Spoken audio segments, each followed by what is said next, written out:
If you're going to listen to anybody about what to do to prevent cyber liability losses, cyber hacking losses, you want to listen to the people who actually have to pay for it.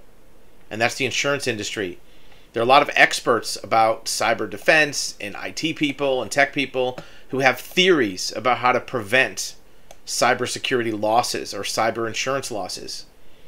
But the only people that know it firsthand are the ones who actually have to pay the bills when these damages happen. And that's the insurance industry. Here's a white paper from one of the largest risk management companies who put together examples of all the losses they've seen and how to prevent them. The American Property Casualty and Insurance Association has a lot of members who are large insurance carriers that pay these claims. And they see what the losses are. And they tell you right in this white paper what you can do to prevent this. Cybersecurity best practices. Business should implement a risk-based information security program. Here are the major components of that.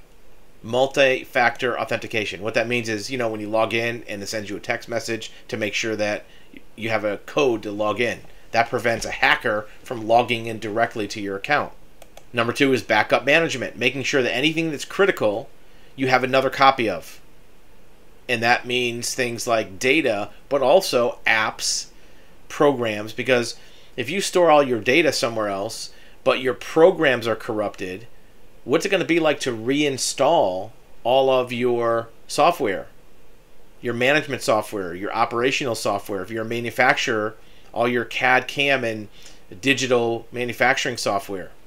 If you're an insurance company, your agency management system. If you're a car dealer, all of your processing systems.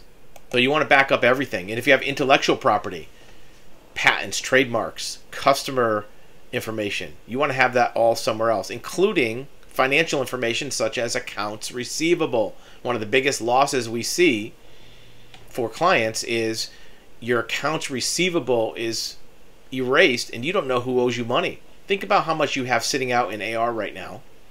And what if you magically suddenly didn't know where all that was? That money would be gone.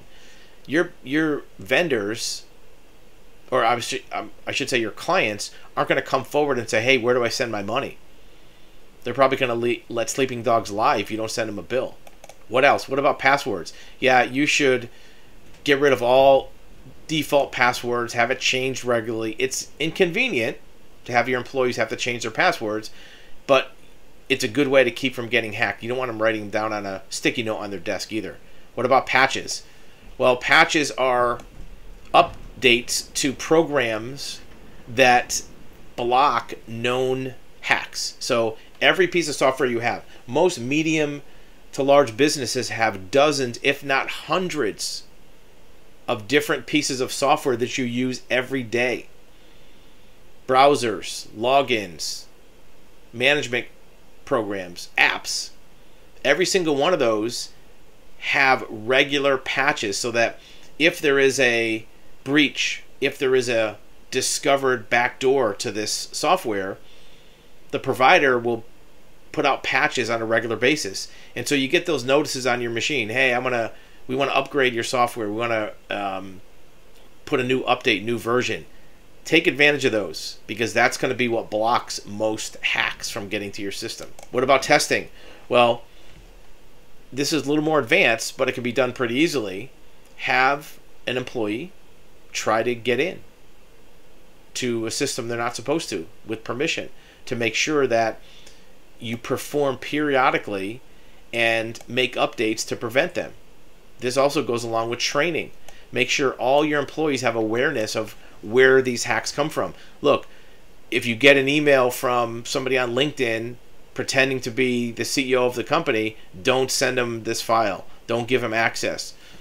Your insurance carrier will tell you what are the common ways that people try to do catfishing or social engineering to get in, and make that part of your everyday regular meetings. You don't have to have a separate meeting just for cyber liability, but if you have a 30-minute meeting anyway, spend 3 or 4 minutes going over some basic things to remind people of what to do and what not to do. What about detection? Well, this is easy. There are some very simple plugins you can install on your server, on your systems, that will detect patterns of activity from hackers and cyber breaches, so you'll know about them when it happens.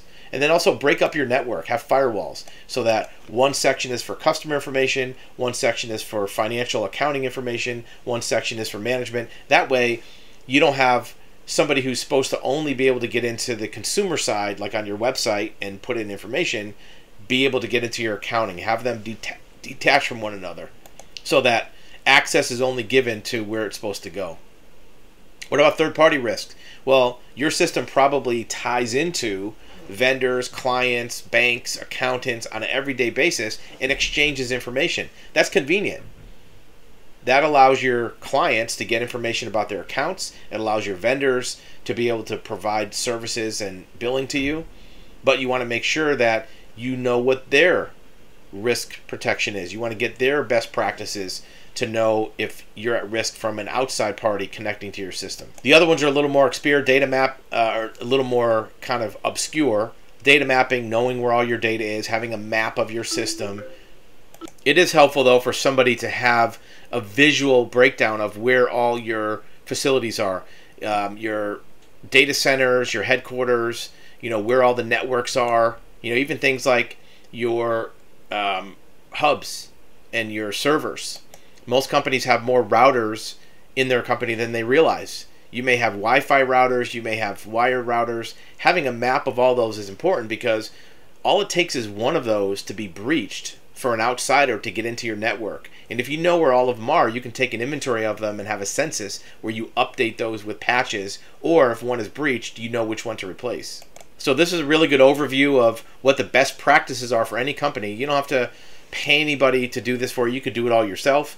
If you want a copy of this white paper, you can download it from the link in the video, or you can contact our office and we'll be glad to send you a copy of it free of charge. But this is a way that you, as a professional organization, can make your customers, your employees, your vendors all feel more secure because they know you're taking care of making sure you don't have a catastrophic loss from some cyber event that was easily preventable.